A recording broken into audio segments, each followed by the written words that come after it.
L'astrologue ne sera la personne qui prendra la place du psy et vice-versa. En revanche, un travail commun peut être extrêmement salvateur pour un patient.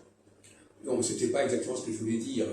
Moi, je voulais pas dire du tout que l'astrologue devait se substituer au psy. Au contraire, je disais que l'astrologue devait être au service du psy.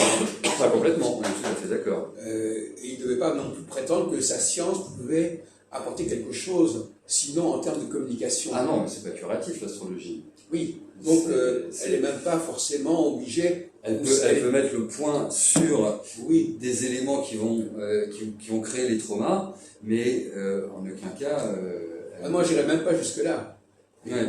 Moi, je suis encore beaucoup plus minimaliste que vous. Ouais, l'astrologue doit simplement être quelqu'un avec qui le patient va pouvoir communiquer, s'exprimer en confiance, si on peut dire. Bien sûr. Mais en utilisant éventuellement, l'astrologue devra utiliser les données que lui fournira le psy. Exactement.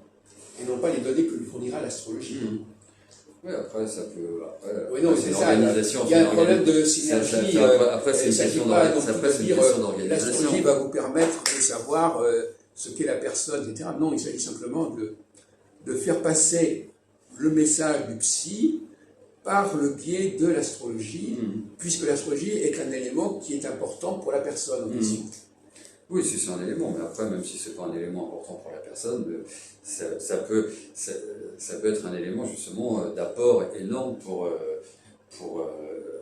une thérapie. D'accord.